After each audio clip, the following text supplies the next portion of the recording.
Well, hello, Revolutionaries. Welcome to another episode. This is MK Bryan with EmpoweRx.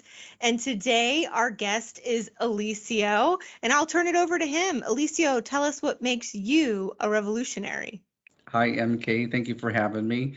Yeah. I have been a nurse for 28 years and have seen a lot of changes in our field. Mhm. And COVID-19 has really accentuated that and kind of compressed what's going to be happening to the nursing field. My wife and I are both trained ER nurses, trauma nurses from LA County, USC. That was early back in the 90s, and we relocated to Pennsylvania, where we're working. She's still in the emergency department, and I went into case management as Okay. in the emergency department as well as on the floor. Nice. Nice. And I know you guys have been at the same hospital system for quite a few years, right? Which is Right. nice. So you kind It's of go ahead. Yeah, no, it's a level 2 trauma center, same health system. I've been there for 18 years, and she's been there for at least 10. The fun fact is that our older daughter is a labor and delivery nurse at the same hospital. And then our recent graduate, our 22-year-old, just became a med-surg nurse at a level 1 trauma center. So all four of us are sitting down in the kitchen table and telling our own stories. And Yeah. we all are starting to have our own fun stories to tell about our experiences. So that's one great thing. Yeah, absolutely. And I think one of the things that's so compelling, I know you and I met, it's been probably, I think, almost 2 years now. It was Right. August 2018, and introduced me to some great tacos, which always get you in the top tier of my list, by the way. But that was so wonderful. And I was just reflecting, and I was like, my goodness, I can't believe it's been 2 years. And one of the things is I was reflecting on, our conversations and just kind of, watching, through social media and our interactions there over the past couple years is knowing everything that you and your wife know about nursing, being in it so long, and here you've raised these amazing women to go into the field, and with all the challenges and all the things that face us that I think got even more exposed, with COVID. I think they were there pre-COVID, but now they're kind of out in the light, Mm-hmm. and that's really intriguing to me. And I think it's intriguing to a lot of people because we see so many people leaving the bedside, and here you guys are fostering this career in your family. And so tell me a little bit about that, and like what drives you guys to do that, and have your children kind of follow in your footsteps. I think our children basically followed us because they heard a lot of our ER stories, and they were very intrigued about that. And but on our end, my wife and I, my wife really was affected by being in the ER and not being able to, take care of her mother. She had to be isolated, and my wife never knew what type of patients that she was getting in the emergency department. So at times she would come home and cry herself to sleep because it was really that scary. Yeah. On my end, I switched over after 20 years to case management about 8 years ago because I needed to um, basically take care of myself, the Yeah. longevity in nursing, and I wanted something a little bit more um, easier. Most of my patients would spit at me or throw me, right? Yeah. Because I was trying to defend my work wives.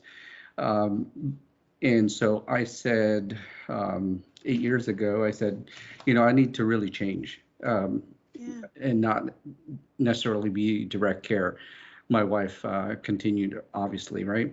Hmm. Um, but what I learned about in case management is the holistic side of taking care of the patients, because in the ER we'd treat them and treat them, and they would, you'd forget about them, and the volume usually would be, let's say, 150 to 200 patients, and you have a 1-to-4 ratio, and you take care of them, and here you have another patient, and it's never ending.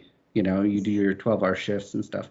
So that's on our end, right? And Right. then the girls are now doing their own thing and learning about the industry, and um, they have a secure job, but eventually, just like what's happening with the seasoned nurses, they're starting to get burnt out. Right. And also there's again, the caregiver burden, and just the fact that um, it seems like we're just chess pawns in the healthcare maze, and we really need to change. And what I'm seeing is, again, an exodus out of direct care. Yep. All of the Facebook groups that I belong to, that's the heaviest topic Yep. is, what can I do differently? Yeah. I'm tired of this. I don't want to be subjected to, let's say, a vaccine, or, annual pneumonia vaccines, right? Right. Or Yeah. those types of topics. Yeah. And also just the pay inequity. And Right. so that's where I'm seeing the conversations now. But it's all about the patients. That's the reason Yeah. why my wife and I are still in the emergency department, because we love our grandmas and grandpas, and it really um, satisfies our souls to be Mm. able to guide them through the emergency department, where it's really, really chaotic, right? Yeah. And kind of give them the overall view of what's going to be happening in this moment in time, Right. and to guide them through. Whereas on my end, after I see them in the emergency department, um, I can refer them to community resources, where I have vetted out those people that will really take care of them beyond the hospital walls. Hmm. Yeah, absolutely. So it's just, that commitment to patient care that keeps you guys there, and doing what you're doing despite how difficult it is. And I know just from talking with so many nurses over the years, ER is a really tough gig because you have, unpredictable patients, you've got, drug addicts and, all kinds of things that can go, so wrong so quickly. And my brother's in at Temple, which is, Oh, the no ER, way. which is, yeah. So All that's right. like, yeah, really, really rough stuff going on, and it's high burnout. And so thank you so much for doing what you do.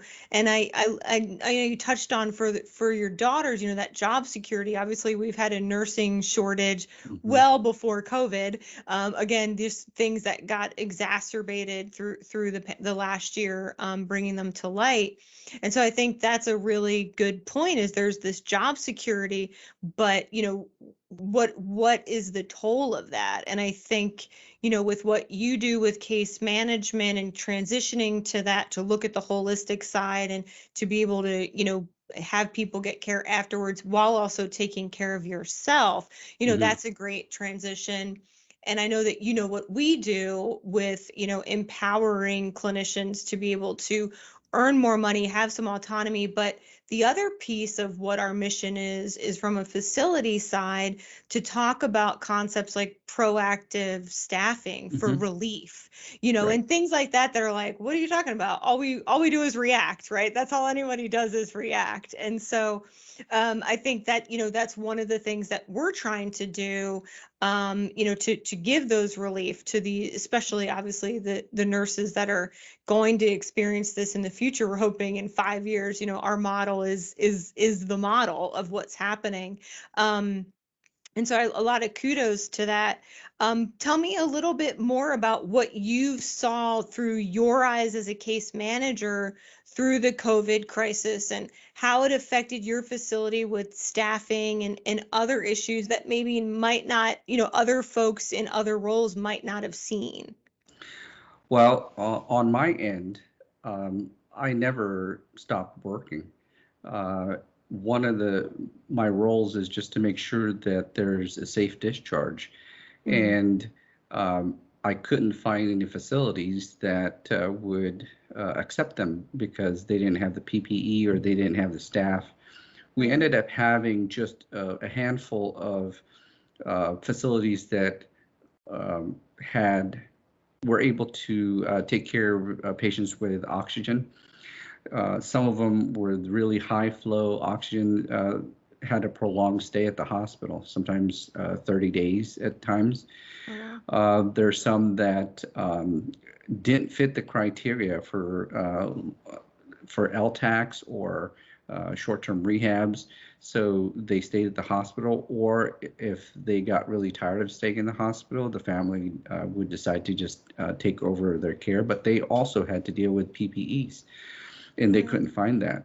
And, you know, for that question as well is who is going to be the sacrificial caregiver, a family caregiver, to take care of them, because obviously you're going to be exposed and you just don't know what type of exposure you're going to have. Right. So those are the questions that you had to really ask and have a safe discharge. And it really backed up the hospital. It really had a lot of logistical issues in that sense. It was the first time in 28 years that at times my wife in the ER, you know, they never closed 24/7, right? Right. But then all of a sudden you saw them, the volume decrease, and so sometimes she was didn't have any shifts to go to, right? It was unbelievable. Yeah. Whereas for me, I would just bounce from ER to ER to do the overtime. But even with that, they didn't have any patients coming in because they're so afraid to come in.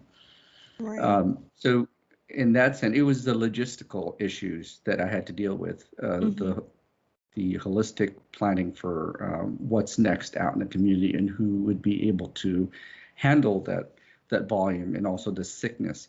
There's some patients that, you know, would eventually die after 3 months, sometimes 3 weeks. And we had to do the palliative bridge and hospice and all that. Something that we would be thinking about 10 to 15 years from now. And it really gave us an eye-opening experience that 78 million people are going to be dealing with this at a rapid rate, and you as a clinician and everybody else that's going to be experienced will have to answer these questions. We have to have that empathy, to have that discussion, to be frank about it, to talk about death and dying, and be really truthful as to what you wanted to do in your last year. So those are the things that really was compressed learning in. Wow. Yeah, right. That sounds intense. Yeah, really intense for sure. My goodness. So that's what clinicians, the physical therapists, the palliative nurses, the direct care staff, the aides will have to deal with. We had to work as a team to be able to, every touch point, have to address that with kind candor. So you don't feel like you're just in the hamster wheel, like, okay, you're almost dead, you might as well, you know, what are we going to do with you?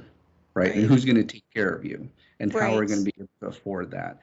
And if you were at a later stage or elderly and you outlived everybody, your support systems, then who's going to be taking care of you? Right. Those issues were really forefront of what I had to figure out. Right. And so from that experience, I'm sure it was able to identify kind of holes in the system, right? Because everything was magnified, everything was rushed, everything was way more intense. So, you had to take care of things faster and see, oh, wait, we don't have a solution for this, or we're not ready for this in those particular, verticals of healthcare. And so what did you learn? Like, what did you see? What was exposed that you think now, like, you feel empowered to find solutions for? So first of all is the support systems. Like I said, most of the ER patients that we have now are in their 80s and 90s. Mm, And let's say the 90-year-olds, their children are in their 70s, right. right? And so they're trying to take, let's say they're 97, one was 97, one was, the son was 76, and he was tired. He didn't have a life. He was taking care of his mother for like 55 years. Mm, And they're 97, 98, 99, and you're in your 70s and you're taking care of your parents. So I found that I need a second and third layer of contact, because if their um, caregiver burden is so high that they just kind of shut off, I like to know who's a backup, a mm, secondary and tertiary backup, to be able to say, okay, we have a safe discharge from the hospital point of view. But if it was our family, if it was your family, those are the questions that you're going to have to ask. mm, If they got sick, if somebody started dialysis, or somebody had chemotherapy and radiation therapy, going back and forth to those treatments or wound care clinics, transportation is utmost importance. And so one person, let's say, because everybody's busy, one person may take up to 10 different family members to be able to get to their appointments. Because if you wow. miss one, it's going to be backlogged for like months, let's say, right? Right. Or if you're going to have to go Mondays, Wednesdays, Fridays for your dialysis, who's going to be doing that? Or Mm, if there is any disruption in the transportation, you have to have a backup to that, but everybody works, right? So yep. those are the logistical issues that we had to deal with. If people had long-term care insurance, it helps out a little bit. If they have the wrong Medicare insurance, or uh, well, a different type of Medicare insurance, let's say, um, it's tough to have care provided, because the insurance companies want to reduce their costs. So they Mm, would ask me to do the pre-authorizations, and some of the facilities don't accept them, or let's say they reduce their stay at the facility. So those are the things that um, I've seen. It's either your time or your money, is what I always say. But in this situation here, even if you had long-term care insurance and you have a way to pay for care, the caregivers weren't there. right. There's the billion-dollar company, let's say Bayada, still couldn't uh, provide caregivers because there was a shortage of them. Right. And down the road, it is so hard to be a caregiver, a direct caregiver, whether it's a non-medical care or a home health nurse. The volume is there, the people are more demanding, they're sicker, and sometimes they just don't want to do it Yep. anymore, right? And Oh, if yeah, you absolutely. go to the hospital, if you're a travel nurse, let's say, um, the volume is there. The people are rude because they're just suffering and they're in pain and they want service now. And you're just, you're getting abused, Yeah. right? Yeah. So, Yeah, and it always seems to come down to those things at the end of the day. Like, it's such a complex ecosystem with so many moving parts, but at the end of the day, if there aren't caregivers that can help, like you said, even if you had the right insurance in place and you had the money to pay for everything, if there aren't the people that can come in and help, those personal caregivers or home health RNs, whatever it might be, where does that leave us? So, you know, at the end of the day, it seems to always boil down to the staff shortage on Mhm. every level. And then, which is, compounded by they don't want to do the job anymore because I mean, I've been a caregiver and I've worked with a lot of CNAs. It's the hardest job ever. And that's not Right. taking anything away from RNs and PTs or anybody else, but it is so hard and you don't get paid Right. hardly anything. And it's like, Right. why would anybody want to do that? And I just was saying to a friend, imagine a world where a CNA made like $60,000 a year. What a game changer. That's not even that much money, but Yeah. it's doubling their salary, you know? Right. So what do you think the solution to that ongoing issue is that manifests itself, it seems, down every turn? So let me go back and give you kind of perspective. Yeah. When I passed my, I became a nurse. Before I even took my boards, I was working at a hospital. My first job ever as a nurse was a lady was asking me if I ever did any home care Mm-hmm. because she found me at the hospital. She said, "You know, you're the most attentive assistant in here. Every time, you know, my client calls, you're there. Do you Mm-hmm. ever want to do home care?" And I said, "Well, you know, I just graduated as a nurse, and no, I really didn't think about it." So she sweetened the pot. She said, "Well, what if I pay you an hourly rate as a nurse, even if you didn't have your license? Because I've been taking care of my client for 10 years. I just need to be able to sleep through the whole night."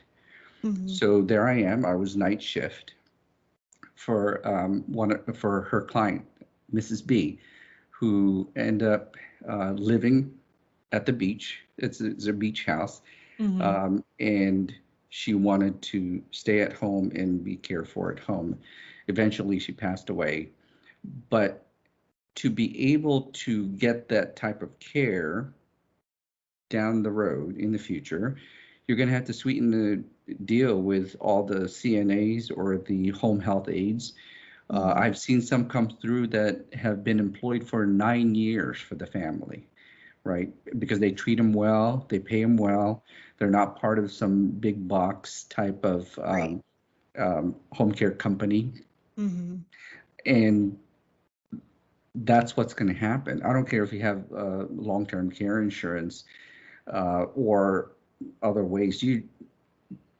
Those great nurses and home health aides are going to be rare, and Yep. you better know how to pay them well, Yep. basically. That's on that end. That's what I'm seeing. Mm-hmm. On the nurses side, that's where I'm pouring in all the experiences that my wife and I had to our recent graduate, right? Alyssa, she's a med surg nurse since January at a level 1 trauma center. And she has already had her story. She's been, you know, punched, uh, Oh. she's been vomited on. She had her stories, right? Yeah. But I tell her, just listen. I said, if I were to start this all over again, this is what I would do. So I've given her a roadmap, Mm-hmm. and actually, part of it is going to be coordinating with you because let's say she's going to have her 1 year of clinicals. She's going to focus on her clinicals. She's going to get her bachelor's in the fall. After Mm-hmm. 6 months, I'm going to encourage her to uh, add additional clinical hours so Mm-hmm. that she can go travel, Yeah. right? And make the most money and be paid for what she's worth and Right. uh, really start out properly so that there be a lesser burnout rate for her Yeah. and also with her classmates or amongst her peers. She's going to be the model for that because we're just going to pour in. She's going to have the roadmap of 20 years. Yeah. On my end, because when I started, I did a lot of overtime. I think I've gamified it. I had 38 days straight of 7P, 7A, Wow. right? And then My 58 days of 8-hour shifts. And from the ER, let's say, I would do a lot more overtime, talking about, travel nurses. I did local travel at the hospital in this health system here. I was working 3 out of 4 weekends, which was 6 shifts a week. It's just 6 shifts a month.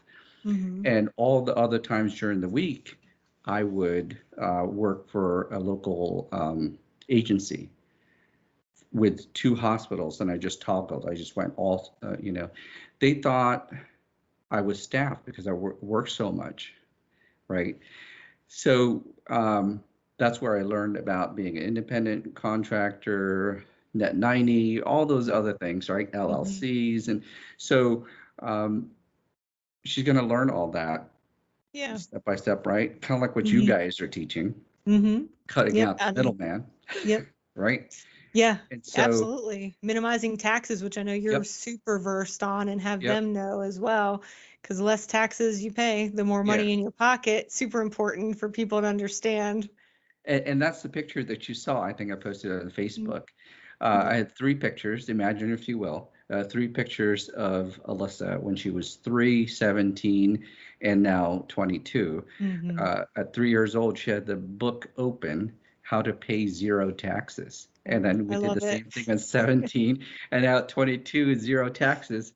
And she's learning because she just said, oh, you know what? I just got a $5 an hour raise. What do I do? And I said, only live 60% off of what you're making, and then put the rest off, so that you're just gonna be way ahead. By 25, you're gonna have this nest egg that you're gonna be able to not feel the burnout, because you feel like you have choices, because you're debt free and you're a saver.